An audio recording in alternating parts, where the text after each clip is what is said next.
Okay, so today's lesson is what is your responsibility as a leader?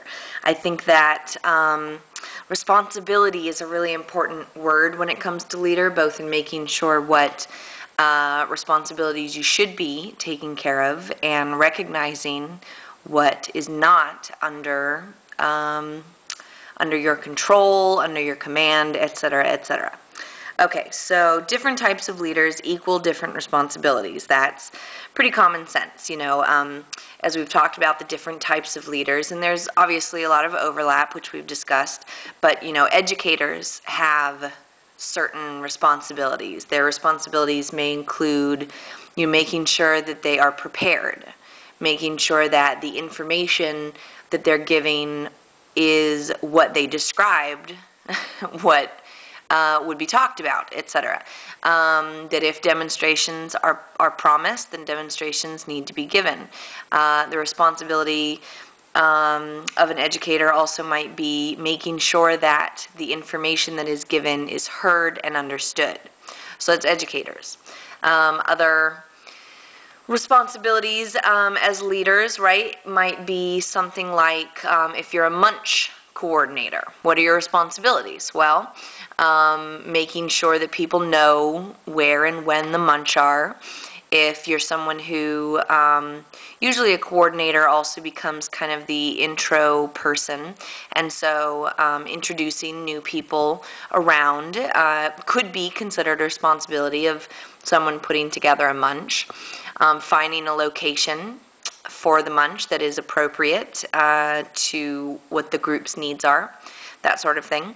If you're a board member, a lot of times the responsibilities are about attending meetings, contributing your skills, etc. So one thing that I want you to think about and talk about in the comments below is what are the different responsibilities according to the kind of leaders that you are. So don't worry about typing all types of responsibilities for all types of leaders, but look at the kind of leadership that you're seeking and what you think the responsibilities of those types of leaders are.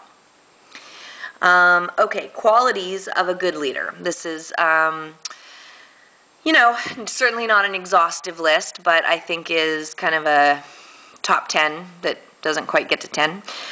Focus, as we've talked about, is really important. The more that you spread things out, this is another, repetition. Keeping focused is a very important quality to being an effective leader. Don't spread yourself too thin. I will say that multiple times over the course of this program. Integrity, and we're going to talk about what that means, and it does mean different things to different people. Commitment, because if you cannot commit to being a leader, even if it's only for a specific time, I know plenty of board positions that are for 1 year or 2 years. A munch coordinator might agree to take it on for just a couple of months. An educator might just commit to one class, but whatever you commit to, follow through, which is part of what integrity is. Another quality of a good leader is setting the boundaries and communicating those boundaries clearly. Something else that we will talk about a lot of different times and in different ways. Follow through, which is essentially, commitment, that you actually follow through on the commitment and you don't only just make the commitment, but you complete the commitment. Having effective delegation skills is really, really helpful. I know that's been expressed as a challenge for a lot of people, and it is a challenge, both for emotional reasons, because maybe you don't want to be perceived as bossy, or for logistical reasons that you're just not very good at figuring out what people to ask to do certain tasks, and both of those things are very legitimate reasons to have a hard time with delegation, but there are solutions to those problems. There are solutions to those obstacles. And realistic expectations of yourself and others. This also goes back to focus and understanding the genuine capabilities of your own ability to commit, whether that's scheduling or time or mental energy, and what you expect from others. I personally have, do a lot of projects and have a lot of different facets to my business. And one thing that I've learned through leading certain people is that it's unfair for me to just flat out expect people to have the same level of dedication that I'm showing, because that might not be appropriate for them, whether it's because of their needs, their abilities, et cetera, et cetera. So having realistic expectations of both yourself and the people that you're working with is really, really key to not driving yourself crazy.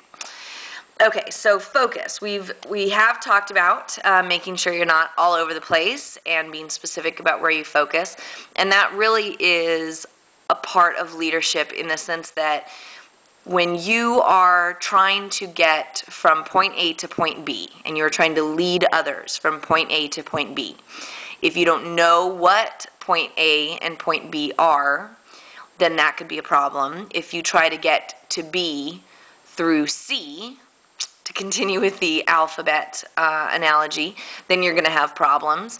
So you want to be most effective, and you owe yourself to being effective, and you owe it to yourself to keep your focus, to figure out, to prioritize what is the most important thing to you to focus on.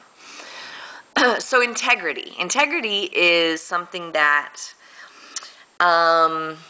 as I said, means different things to different people. And so that could be another great thing for you to comment down below. What do you think integrity is? What is your personal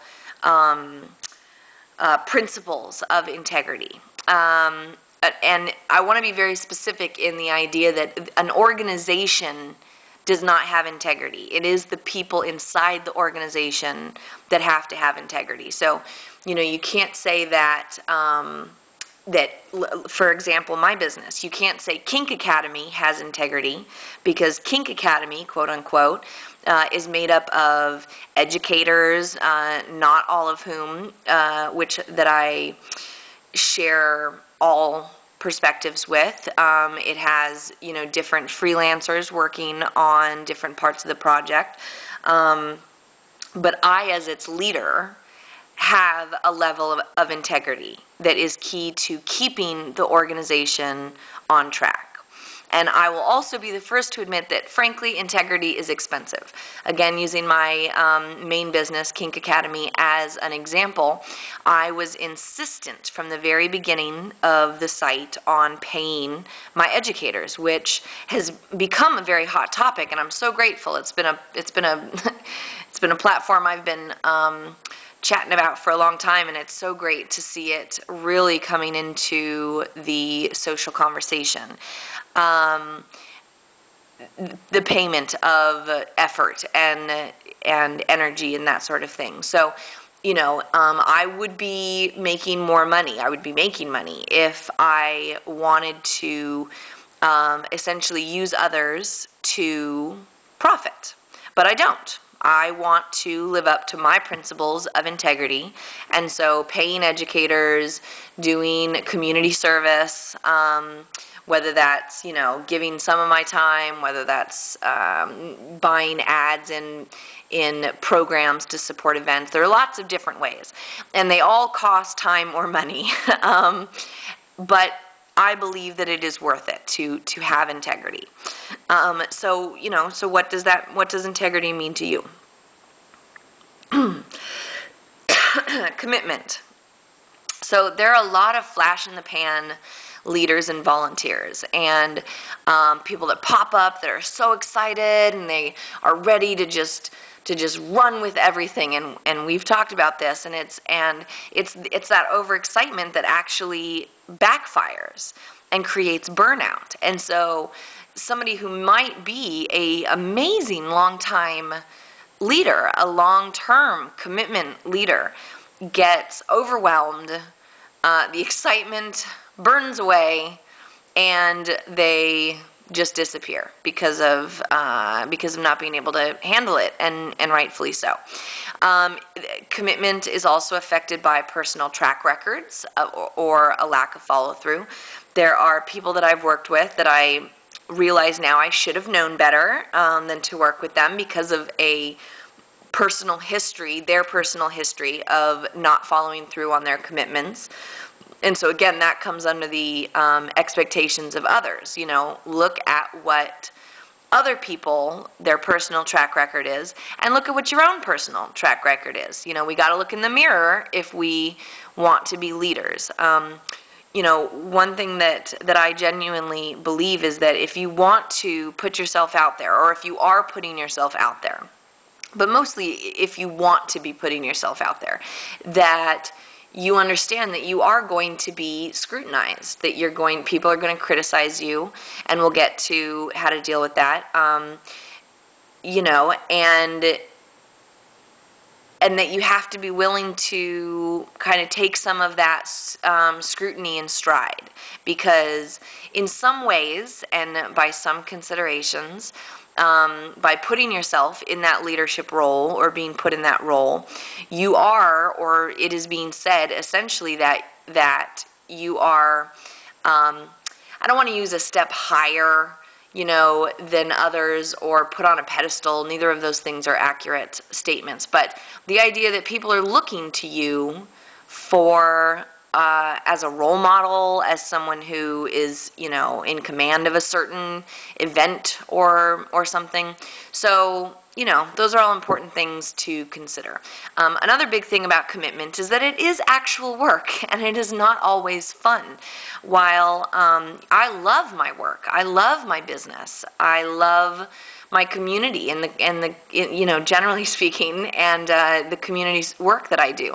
But, you know, there's challenges to it. I feel overwhelmed. You know, sometimes it's like, oh, you know, I got to get this thing done. I'm so not in the mood. You know, so it's not necessarily always about the razzle dazzle. But if you make that commitment, you got to get it done. And again, life does get in the way, and unexpected personal events happen. That's okay. But it's the way that you handle that is the most important. Communication is huge. If a commitment has to be broken or adjusted due to life events, and but the best thing that you can do in that case is to communicate with the people around you. Don't just disappear. Please don't just disappear. If you have a commitment and something genuinely comes up, communicate about it. Help find a solution to the best of your ability, and that will make your follow-through maybe different than what you had originally intended, but a follow-through that still has integrity. Setting boundaries. This is going to be something we talk about a lot because it's so hard and yet so important. And just like in, you know, any office, the better you are at something, the more people will ask you to do. And so it's a double-edged sword. And so it really is up to you to set your boundaries and enforce your boundaries, because people will ask you to do things that are not to your benefit and are not to the benefit of your goals in your community. So you have to be responsible for setting and keeping your own boundaries. And so that will be a whole lesson in and of itself. But these are, again, talking about the responsibilities of a leader. And one of your responsibilities is to set and keep your own boundaries. How do you set your boundaries? Again, we'll do a whole lesson on this at some point, but here are a couple of little bullet points. Before you get involved, determine what realistic commitment you can make. Again, this goes back to the realistic expectations. I know that you may want to run, you know, a brand new, you know, 300-person event, but can you realistically make that happen? And if you can't, it's okay. It doesn't mean that you are a bad leader or that you're not going to be effective. It just means that that's not a realistic commitment. So figure out what might be. Again, the best of intentions and all of that. So be aware of those things when you are thinking about the responsibilities that you're taking on as whatever kind of leader you are. When you decide on a limit, stick to it. Don't be embarrassed or feel bad about having limits. Yours deserve to be respected. For those in the kink world, there is a very strong correlation to an actual scene, quote unquote. And so you know, if you set a hard limit in a scene, that would of course expect to be respected. But if you set a hard limit as a leader, people frequently, sometimes will expect some wiggle room, and that's not required. So be very clear in your communication about how you can be involved and what you can offer. Just be honest. Be honest with yourself and be honest with others. You do not have to be all things to all people, to all organizations, okay? Learn to say no. It's really, really important to say no. One quote that I'm going to give you the general gist of it, and I don't remember who said it, so if anybody of you know, feel free to post it. Something like, you know, quitting is not a bad thing. That, you know, there's this kind of cultural idea, particularly I think in America, where if you quit something, you know, then that's a bad thing, then you're a quitter. But if you don't know what to quit, then you won't have room to follow through on things, you know, that if something's not working. So again, we'll talk more about that, but it's something to think about. The idea that it's better, but that it is definitely better to say no ahead of time than to back out after the fact. Although, you know, there are ways of dealing with that if that has to happen, like I mentioned. So communicating clearly, we've got a whole lot of lessons on communication because it's just key in life, but certainly as a leader. Communication is not just about what you say, it's about what the other person or people hear. I had mentioned that earlier about the educators, but it's not just educators. It's just everyone, frankly, in your life. Your life generally will improve if you not only concentrate on what you're saying, but on what the other person is hearing. So we'll talk about more exercises on how to exactly do that. Try to get as much as possible in writing. That definitely has been beneficial to me the more that I've committed to doing that. You know, they don't have to be, you know, full-blown legal contracts, but get stuff in writing. Say, you know, have a paper trail that says, I agreed to do this, I agreed that I wasn't doing this, you agreed to do this, etc., etc. It just keeps everything neat and tidy and does everyone the benefit of knowing where everyone's at. Okay, follow through. I think I've mentioned a lot on this already. But one thing is that a commitment doesn't mean much without the action to support it. So that's the action of follow through. You know, as I mentioned, that it really is, you know, you make the commitment, which is in theory, and then you have the follow through, which is what the action of commitment is. Effective delegation. Knowing who to delegate to, how to delegate, and how you should manage delegation are all important. In fact, I think that might be the next lesson because it is such a huge part of being a leader. Motivating others is also a part of effective delegation and good leadership, which you guys have talked about how you do that currently, and we'll also brainstorm some more ways that are proven ways of motivating other people, and I'll give you some resources for that. So the realistic expectations, don't facilitate your own burnout. Don't create a situation where you're going to feel like this is just not worth the effort, okay? And sometimes other people don't know how to assess their own capabilities of commitments. And so it's a good idea to, like we're going to talk about in the delegation section and communication sections as well, you know, sometimes you got to help people figure out what their own abilities and commitments can be, okay, if they're not able to do that themselves. So the final part of this is that really being a leader matters. And, you know, as Spider-Man said, with great power comes great responsibility. And while you may not be seeking power per se, being a leader is a powerful position to be in. And so it comes with that responsibility. If you take it seriously, you will gain respect from your peers, from your community, and from yourself. I mean, I certainly, the more and more that I have honed my leadership skills and focused and committed and did all of those things and continue to do those things, I gain more and more respect for myself, that I'm growing in different ways and acknowledging that, you know, maybe at a certain time in my life I wouldn't be able to do whatever it is. So, you know, look at your motives. Please don't get grandiose about it. There are so many fun ways, particularly in the kink community, where you can be grandiose and master or mistress of the universe, or you know, whatever. But don't read your own propaganda. Okay, be focused on what the leader is bringing to the community and what you are bringing to the community, without burning yourself out. It's okay to get something from, quote unquote, the experience. I was on a board once where I was told, you know, that I needed to not expect to get anything out of the experience. And I thought, well, that's really unfair, because, you know, it's an exchange. I'm exchanging my time, whether it's for,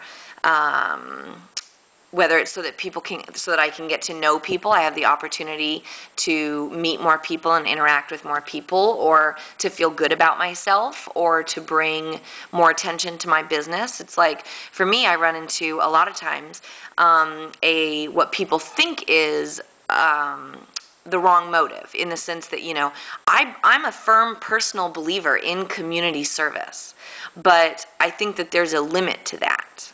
And so I have a twofold motive. And they're equal. They don't have to be set one above the other. I have a motive of helping a community that I am passionate about, helping a community that I feel connected to, even when I am really frustrated by it.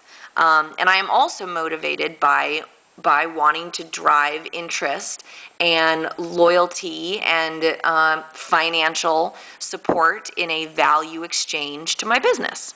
There's nothing wrong with those motives. Just be clear on what they are. And a leader is really exciting because it is something that is larger than yourself, that you are part of. You may be the head of, or the figure of a community, but you really are part of this larger grouping of people, and that can be a really exciting thing. So I'm going to do a real quick, because I know this video is getting kind of long, and we're going to talk about this more later also. You are not responsible for everything and everyone. This also comes up with the burning out issue. You're dealing with adults, and they are ultimately responsible for themselves. And so while, yes, when somebody makes a commitment and they are then not responsible, you may need to help facilitate another option, but you are not responsible for those people. They need to deal with themselves. Do not get involved with people's drama, and try not to create your own. Again, we're going to talk about how to deal with scene drama soon. And you know, if you're dealing with legal issues, if you're dealing with something that could or should be dealt with by police officers, then make that suggestion to whoever's involved. Or if you are part of the situation where you feel that either someone's safety is really put at risk, or whatever. I mean, don't butt your nose in and call the police on someone else without sitting down and talking with them. But, you know, at a certain level, we need to, yes, police our own communities, but some actions, some activities, some people need to be dealt with on a different level, on a completely different legal level. Okay, so lots of food for thought this week in this nice lengthy video, and I look forward, as always, to our discussions down in the comments section below.